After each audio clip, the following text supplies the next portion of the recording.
all, we are very happy to have Dr. Nousheen Zakaria all the way from, anybody guess, where is she from? Yes?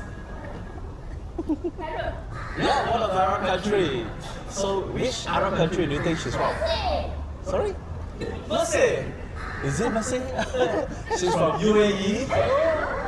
Alright. So next time when you go to Dubai, Sharjah, all the coolest place on all the coolest place in the Middle East, you can visit her. She will host you and stay in her house. Alright, sure, I can do that. Absolutely. You just have to pay for it and work for me for free. That's it. Kita langgar aja, maksud saja stay in her. Okay.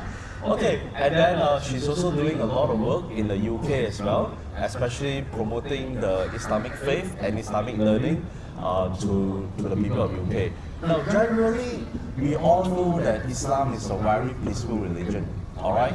And a lot of people have prasangka or sometimes may make Islamophobia and such like that. But through education, all right, through learning and teaching, she's actually played an ambassador role of Islamic education to share with people that, hey, we have high quality, we do good stuff, and the people learn, all right?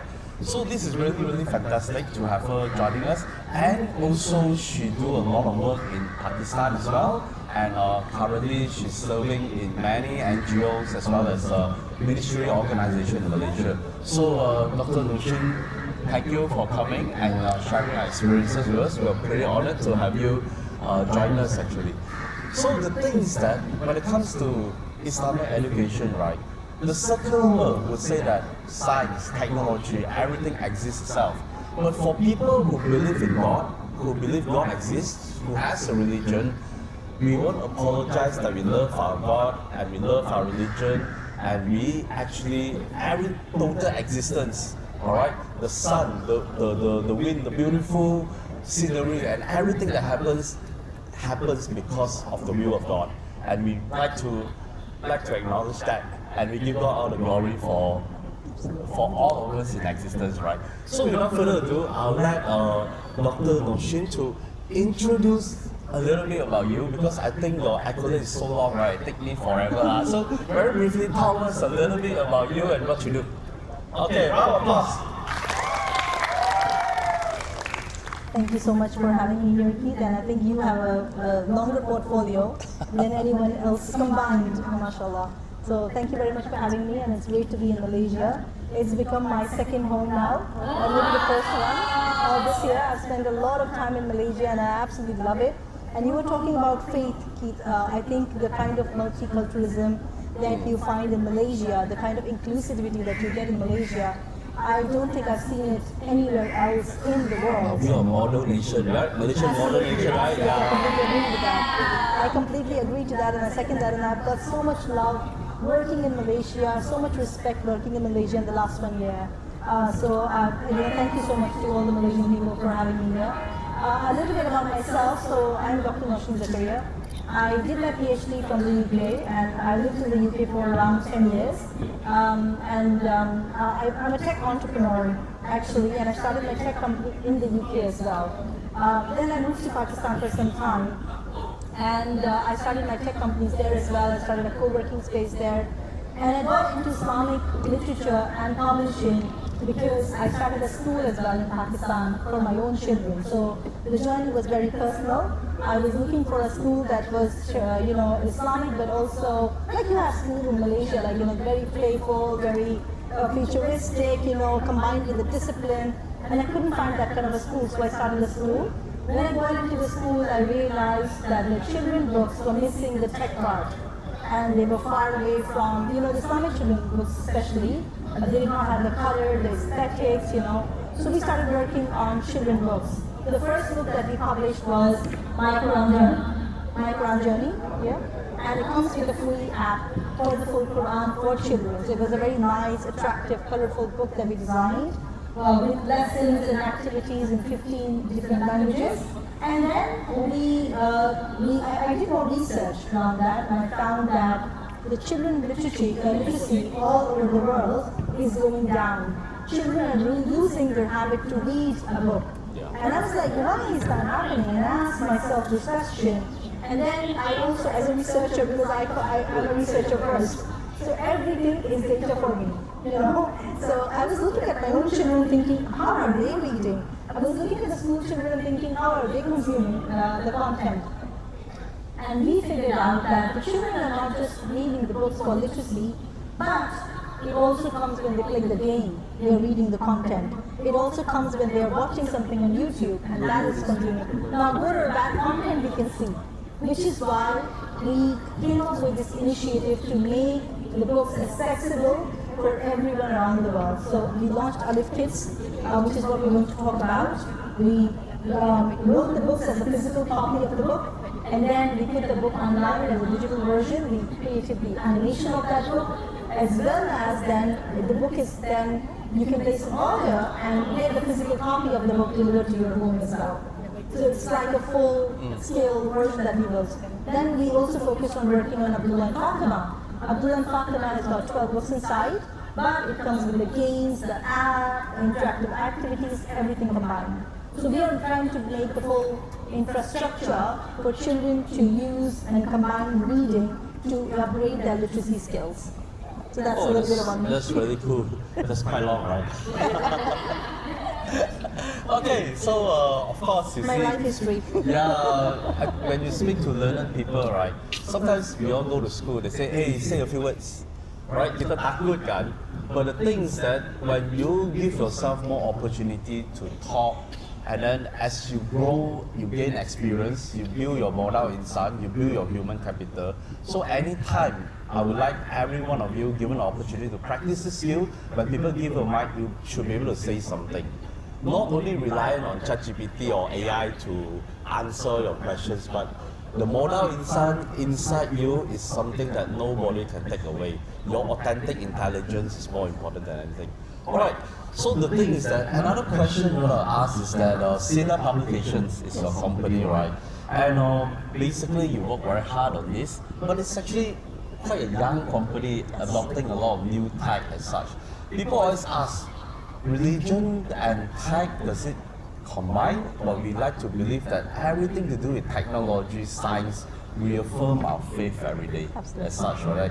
And then what more, when we study about education and so on, we have the support of hybrid, that means print and digital, which makes a lot of sense. Because sometimes, right, I was just talking to some former chief librarians in the States.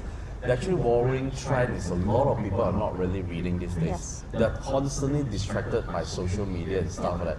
But how do we produce good quality content that is engaging, that is inspiring, to ensure that the kids say, this is worth my time reading, or else if you're not good enough, don't bother, I'm not going to read. So are you championing this, and how is your publication working on this to ensure that people stay engaged in reading? Okay, that's a very good question actually. I will tell you that I did a case study on my son as a researcher. So I did a lot to make sure that he was reading when he was little. So I would read to him every day. I've been a reader. My daughter actually came up with a story at the age of 4, and I published a book on that. But for my older son, when he was 6, he was really struggling to read. And no matter what I did, he would still feel disengaged. But I noticed a very different thing, that I saw that he was trying to read when he was playing the FIFA game on Xbox. Wow, okay, that's And good. I was like, okay, he is reading the prompts. So what did we do? We wanted to capture that, and we built games for Abdullah and Fatima, giving them the prompts to read. So they are playing a game on the app, but the prompts that we give them are aligned with the phonics and are aligned with the CBC words as well. And there's a story, so they have to read instructions first, and then they can play a game. And then every time they're playing the game, they're getting the points. And then when they go to the next level, they have to read more. And then once he was doing that, he became interested in reading a physical book. So it doesn't have to always be, which is what I found in my experience, that the book reading then leading to something different. It could be vice versa as well. And that's an interesting observation. The other thing I found was that not everybody has access to books. Not everyone can buy the books every single time. And I think I would like to commend Malaysian libraries over here. I've visited so many libraries in the last 1 year. And mashallah, they're doing such amazing work. They want to get the new titles, they want to extend it, they want to make it available for the rural audience. And now they want to invest, some of them want to invest in digital reading as well, because that makes it accessible for you to have a book in your hand, you know. And it also leads to sustainability as well, which is what we are working on at the moment. Oh, that's really interesting.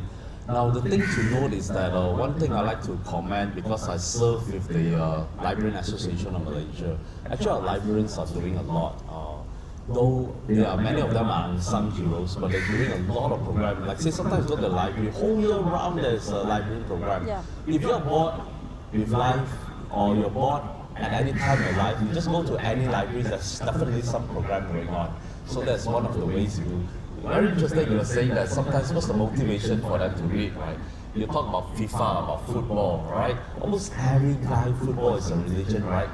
And girls who like sports and girls who like guys also will be interested in football as well. True enough, I mean it, right? So the thing is that sports unite everybody, race, religion, they break all the barriers, alright? Class, creed, they break all the barriers, whether you're rich or poor, you will be engaged in sports.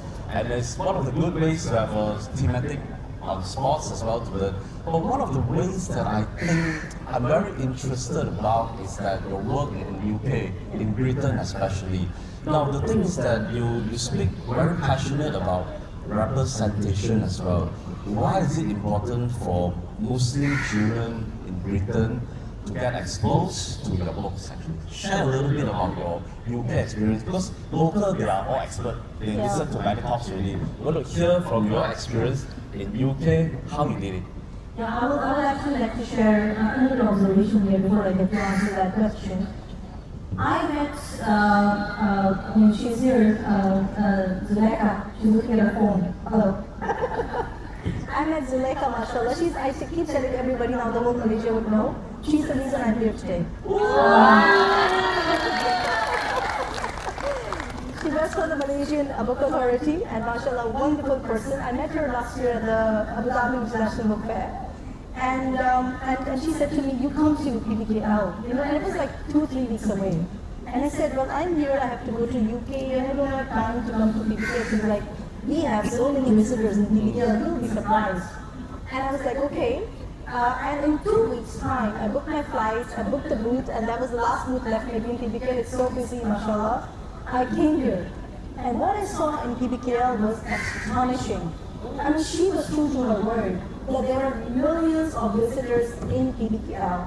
What I also found was that there was so much content in Asa, outstanding work. You know, you really celebrate your writers and authors, and it's a big local industry.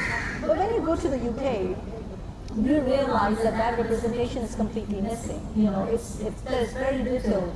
You go to bookstores over there and you don't find content that is Islamic, or not even Islamic, South Asian or Far East, you know, from the Far East, or from the ASEAN countries, for example. And that is where the trouble comes in. You have around 15-20% of South Asian population living in the UK, but when the kids go to the bookstores, they cannot find a person of their color as a male protagonist, you know, in the book. And so what they do is they end up reading content which is coming from a majorly white representation. And even if they have a representation in the books, in the children's books, they're coming from minority backgrounds, they're coming from underprivileged immigrants, from asylum seekers. So it's very important for them to see themselves as the real hero of the book, you know. And there's very little work that's done there. So I wanted to change that, you know. You go to any secular bookstore like Waterstones or W.S. Smith, you don't find any Islamic books or books from minority presentations. Do you know that being a Malaysian, you are so blessed? Let me share with you some of the things that is happening in Malaysia. Malaysia, anybody heard of MBKM, Majlis Buku Kebangsaan Malaysia? You have, right? The thing is that that's where Zulaikha is from.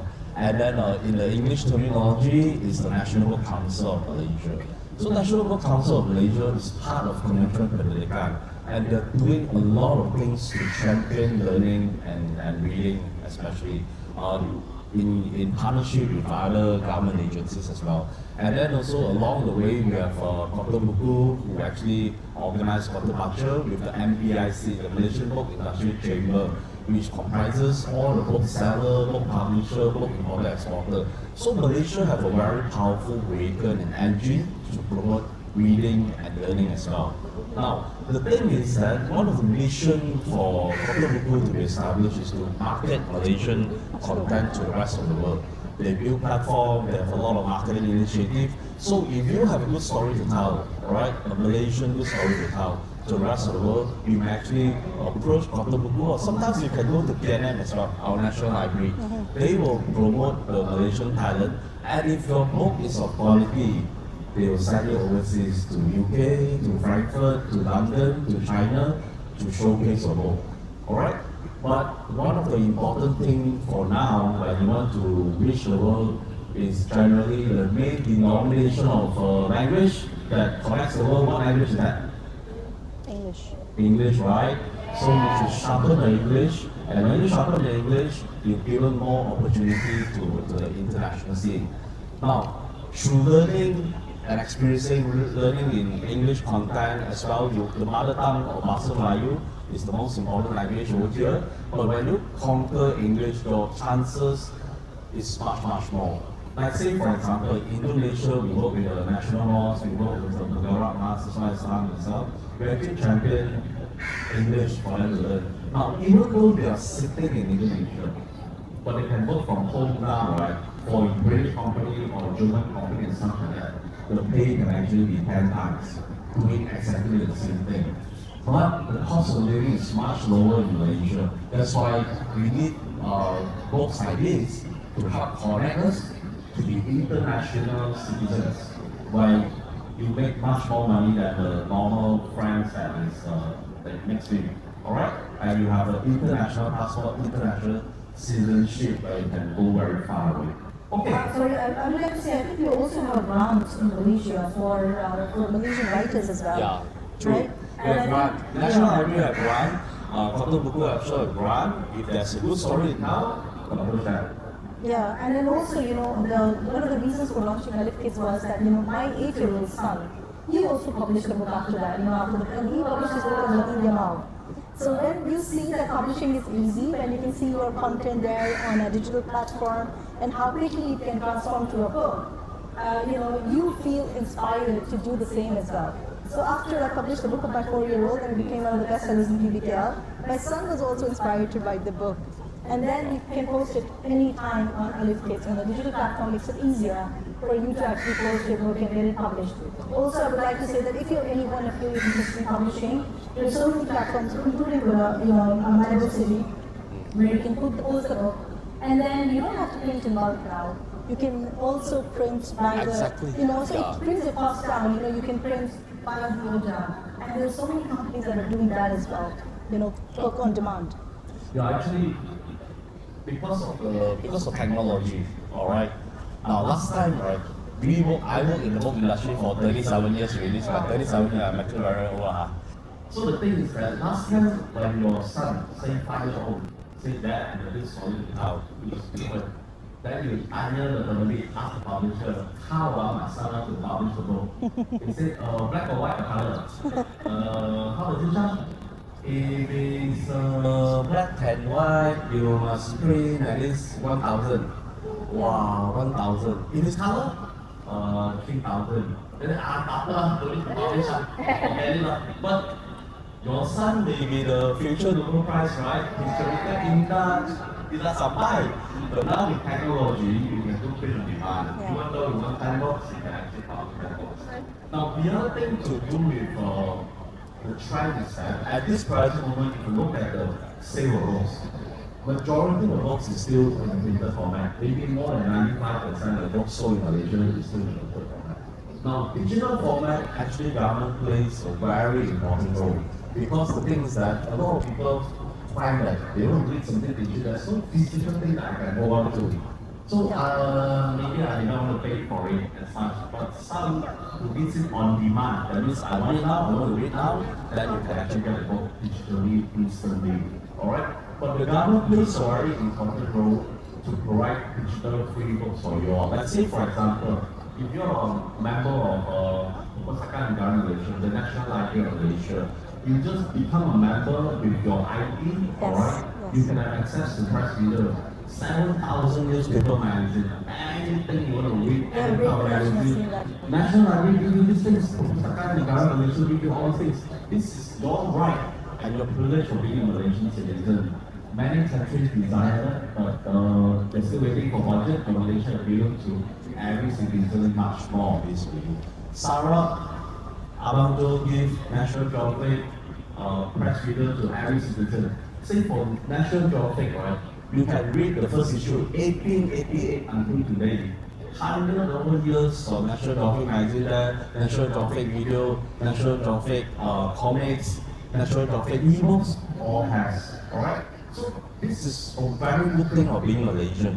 So the thing I'm is very that inspired by the mentioned, the library initiatives is absolutely amazing. Yeah. And we were also in talks in doing some of our digital books and embedding it with the library platform, because that is going to give them more access to the Islamic children publishing and the books that they are specifically doing as well. So I think the government is doing so much here in this capacity to increase the literacy rate, increase the reading ability, making it accessible. You know, I've met so many librarians, like I said to you, and they work really hard finding the titles from overseas, getting the acquiring the books. They send them, you know, the Malaysian Book Authority, and like I said, you know, they go to Abu Dhabi, Sharjah, Bologna, all over the world, and they showcase the writers from Malaysia, take their books, and you know, like Zakaria and Aniza, they handpick the books from Malaysian Book Authority, and they take the books of these writers with a very strong effort to showcase Malaysian work to the rest of the world, and that's incredible work that they are doing. Yeah. I think one of the trends I want to bring up about your book about Abdullah and Fatima, I'd like to know more. Now, anybody heard of Donald Duck and Mickey Mouse? raise your hand. Hey, takkan tak dengar tak tahu Donald Duck and Mickey Mouse, right? Everybody knows about Donald Duck and Mickey Mouse. Who are the other strong characters that appear on Disney Channel for Malaysia? Apa tu itu dua berat? Upin Ipin, as well as Bobo Boy, and all This these thing, right? Become international star, right? So these are some of those things that we feel on Disney Channel and stuff that is a Malaysian character and stuff like that.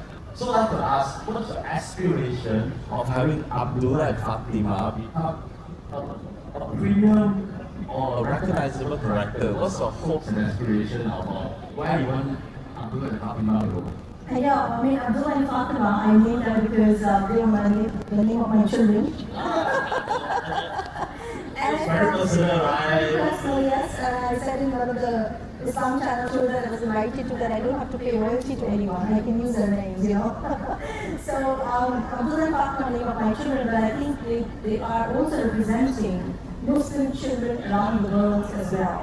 And then representing your family of Muslim children around the world, because like I said, you know, there are very little characters that you see that you can count actually on your fingers. In a population of 1.8 billion Muslims around the world, you can only have, you know, so many characters. And so, I mean, Umar and Anna is one of the characters that's come out of Malaysia, but they don't really go as far as doing the books and the curriculum books. And I feel that there is a stronger need for our Muslim children to recognize and be recognized from an early age, for their names to actually reflect their identity, or for them to be proud of who they are. Which I think, by the way, I've seen in Malaysia. The Malaysian kids, mashallah, they are proud of their identity. They know who they are, and they're very strong, very disciplined, very unlike what I've seen overseas. So I wanted to bring that identity to the rest of the world, to the rest of the Western world as well, or for their characters to take a lead position, and for them to see, oh, I can see Abdullah over there in myself, you know, I can see a Fatima in myself. And so that's why we named these characters Abdullah and Fatima, and we want them to go and reach every household, and we're teaching values through these books as well. So Adab, Ihsan, Shukr, Amana, Sif, Amana, all those values that you want to have in your child as Muslim, but also non-Muslims, because those are the values that everyone all over the world can have. Oh, that's really interesting. Now the things that now we talk about technology, about hybrid learning, about blending traditional print And technology. And then publishers actually use an app, alright? By using an app, there's some kind of security that the books will not be pirated. No doubt you can see you screenshot the things that the books will not inside the app. So we'd like to know more about your Alif Kids app as well. And the other thing, one thing that's very trending is that there must be some form of security, some form of censorship from harmful content. Let's say, for example, after this talk, mungkin either you can actually go to the AI counter. We will actually talk about how you command the machine and what is created. But one of the elements for responsible publisher app is that there must be some sort of censorship. Let's say, for example, I want to kill somebody, then the app will actually block you, saying that you cannot do that, it's sensitive program. I would say that no, we cannot because this is an education app. So now AI will run wildfire, they can do all kinds of crazy stuff. But to a certain extent, AI and technology must be controlled so that it doesn't promote any negative connotation or negative elements actually. Yeah. So for your Alif Kids app and your reading platform, how do you do that to keep the child safe from harmful online content?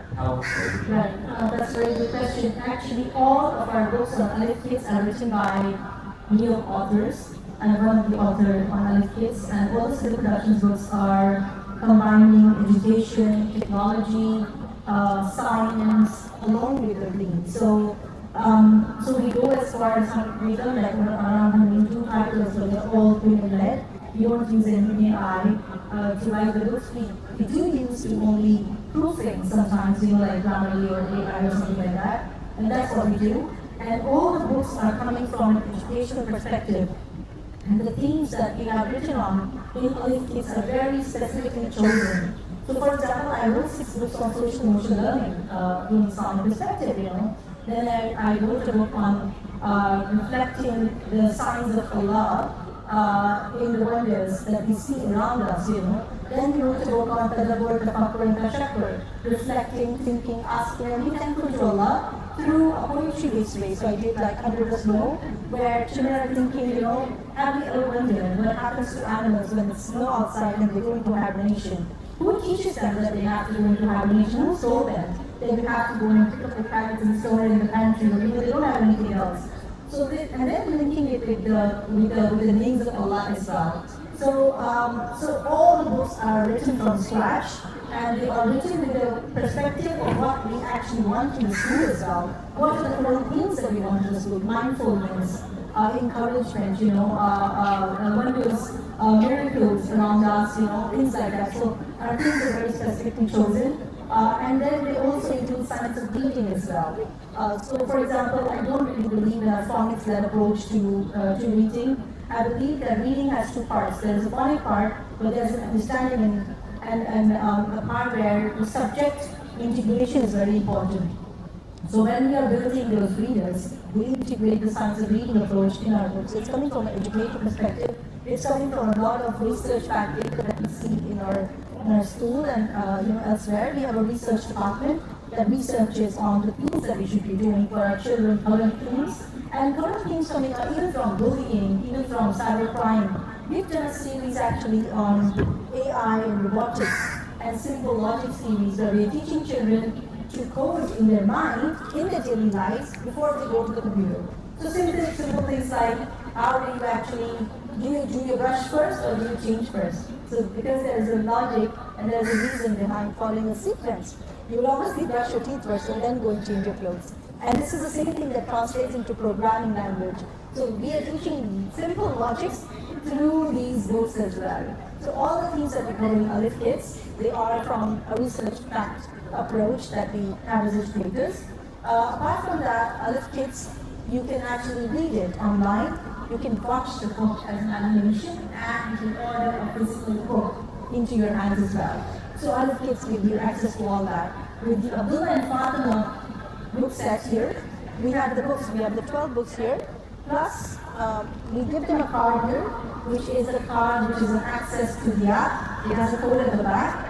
You can connect, you can download the app, and you can get the code in the back. It gives you access to the books, the episodes of the books, the principals, the deans, and also for teachers. We have done lesson plan for all the books. Because I'm not just coming from the perspective of writing the book and giving it out there. It has to be implemented in the classroom. And that is how we make it accessible for the teachers, for the schools, for the parents to do it at home as an at-home activity, or in the school or in the library. And all of our books, by the way, also come with the teachers and parents' notes as well. And then also the purpose of why did I write this book? What was the purpose for that? How can you implement it for the students and for the children? Okay, that's really really interesting. Okay, I don't think you all can tahan any dog there. You don't talk about my other Yeah, if you give me the mic, Just kidding. So we will just share one of the most important factor about our faith, our journey as such. So I'd like you to share a little bit about my current journey app. alright, and how will it actually strengthen our faith, reinforce our belief, as well as also tell us a little bit about this tracker, whether we can actually record what we're reading and how does it really work, and a little bit summary about your Islamic initiative in your publication. And after that, we'll go to Q&A session. Okay. Can you do that? Yeah, sure, definitely. So when I started the school, I was looking for a Islamic curriculum for children that was engaging and exciting for the children to read. And I was looking for as a researcher, I just went to the internet and I was looking to buy a book off shelf. And I couldn't find a single book which was interactive, engaging, fun and exciting for the children to read a Quranic book. They all looked boring to me, and the graphics were not on point. So I started with working on the Microangelo book, and I did the last 10 surahs. This is the first time that I realized publishing a book was not easy. It took me like 8 months to do one copy of the book.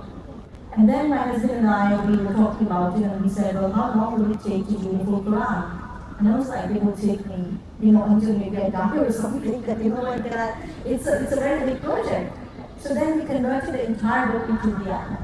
And we finished the app in the next 8 months for the full Quran, with word-to-word meaning, verse-by-verse meaning, lessons for all the surahs, and we made it free for all the children to access it from all over the world. You can all download Microangelo now as well. It's a completely free app to use. And this friend, when I was in Abu Dhabi International Book Fair, I met Zakaria, and she made me meet the founder from the Alif. And when I showed my book to her, she had the other half of the book, which had more activities. As Malaysians, mashallah, you're very creative. They had like crossword puzzle and all of the maze activities. So we combined that book, and now this book is being produced and published in Malaysia. It's a Malaysian book now, on my current journey. And we're doing all the activities and engaging activities of my current journey book here in Malaysia. And it's going to be, we're taking pre-orders for the book already. It's going to be launched next month, inshallah. So part 1 and part 2 are coming. The app is already there in 15 language translations, that we couldn't do for the book. So that's what the beauty is. So this is the world's first Quran app and book combination that we have in front of us now. What was the other question? Sorry. I think that's really cool because we do a lot of studies about how students learn and stuff like that. We keep you any longer, you want to talk whatever, so I go out, mungkin It's very possible. cannot talk anymore already, right? We know you guys are personal seat as well, right? So actually, we really appreciate you for sharing. The thing is that what we're going to do is that because of the patient and for listening very attentively, we will reward all of you. So probably afterwards, after this session, you may actually go to the AI booth to listen to a program, like say English for employability, English for future. What's the reason you want to learn English? And after that, I'll check with the organizer. I'll give every one of you a scholarship worth 600 ringgit. Wow, amazing. Alright, register yourself because it's used in the universities, in the schools and such like that. So for a person, you get a scholarship of 600 ringgit to learn English online. But unless you're serious, you're not always okay. I'll connect with the organizer. So what we're going to do is that we're going to do something more fun. Sure. Would you be able to do a demo of Something on your product that we can get the people involved, because sometimes, right, Yeah, talking about things is nice and fine. You have a good structure, you have a good storyboard, you have a good line. But sometimes you need a super structure Of additional stuff that back up the content and the product that we're doing. and this one sometimes matters because all I remember is I'm playing, I'm making fun, I'm happy, and that's all that matters. When I'm happy, I learn much faster. Yeah. Why not share something about Sure. what you do? Something practical. Get everyone to stand up, sing, dance with us. Sure, sure. I mean, I could have read the story to you, but I think you're an older audience for that. But I could Let's do that. And after ask her to give some free ebooks to you also. Yeah, so we actually have around 5 cards of Abdullah and Fatima, which are worth 200 ringgit each of them. So we can give it out to you, and you can read the stories and go back to your childhood yourself, or you can pass it to any of your family members, your niece or nephews, or somebody in your family, someone you know. I could actually read a story if you want me to do that, and then we could do a breakout of the song. Yeah. Yep, let's Can do we that. Yep. Let's take you back to your childhood. How many of you like a cat? Cats. All of them. I think there is a petting zoo in Petaling.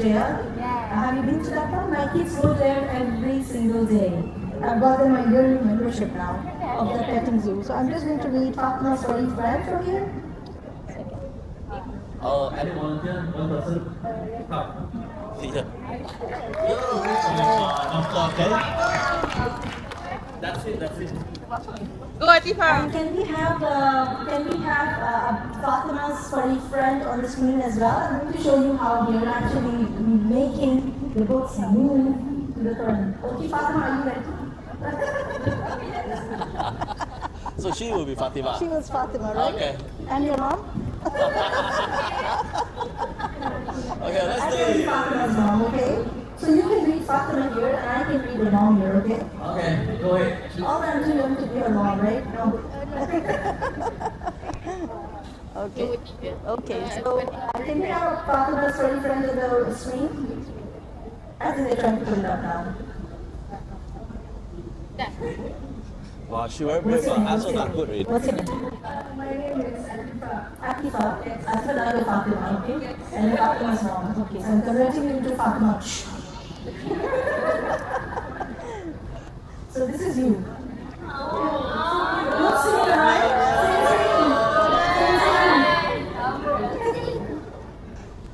Okay, so we have Fatima's furry friend on the screen as well. And you can see the same book over here. Okay, this is from the Abdullah and Fatima series.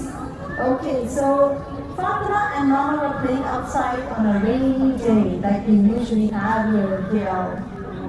As Fatima walked towards the tree, she noticed a cat. The cat seemed unhappy, as it was all wet and cold. Now Fatima reads.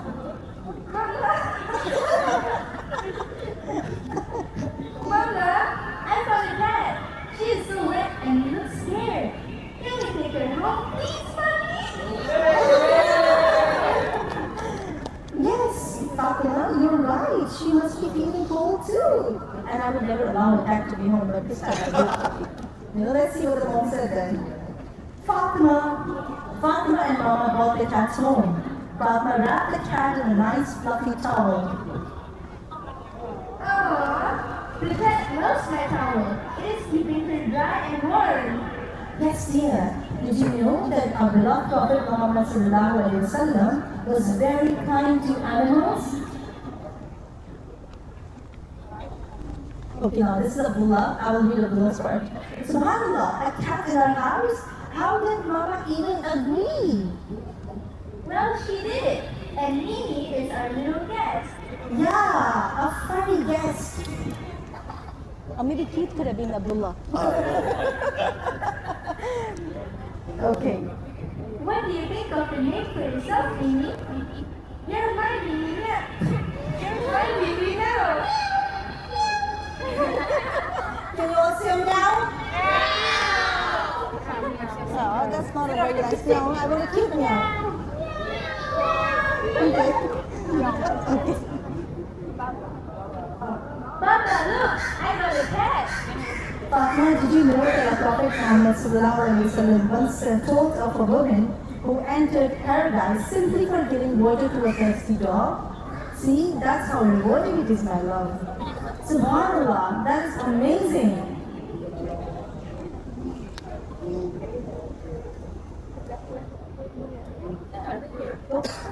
Next screen, please. There you go, Mimi. Time for your meal. Say Bismillah. Say Bismillah, everybody. Bismillah. Okay. Abdullah and Fatima took Mimi to the park to play. Alhamdulillah, Mimi looks so happy. Yes, she does. I love her so much. You're starting to like Mimi now, I think. Fatima, Mama, and Mimi went for a walk. Mimi spotted some cats and zoomed off. I think she found the family. Really? Mimi, come back. Mimi, come back.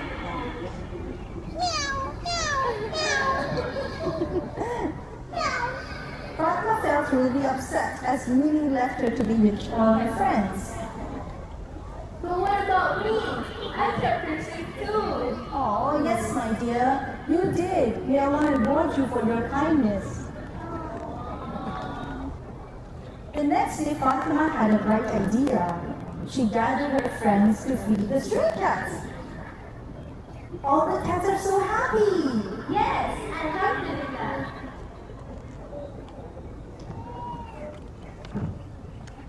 That night, before going to bed, Fatima wrote in her journal.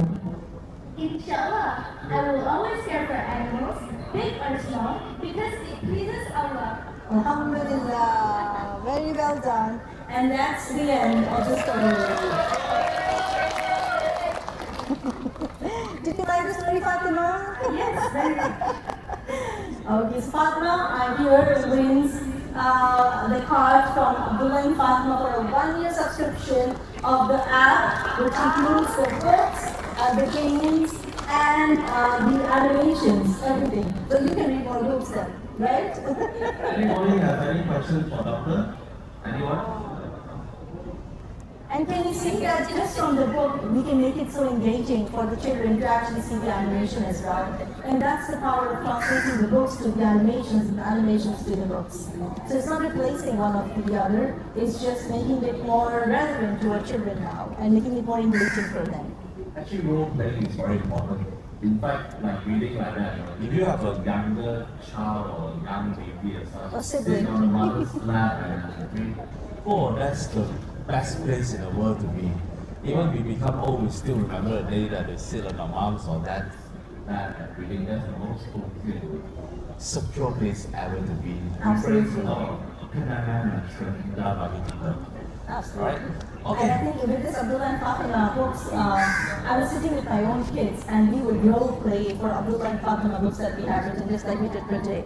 So I'm so glad that you enjoyed Fatima. And I will get someone to give you the card. The cards after the show. Right? Yeah, after And the show. probably give another. Oh, we have that now. So, you want to do the last activity before we... Oh, yeah, sure. What's the last activity? The last activity is Abdullah and Fatima song. Yeah. Abdullah and Fatima.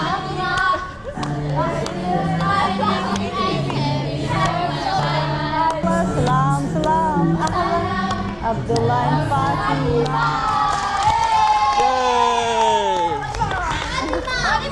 Yay! Yo!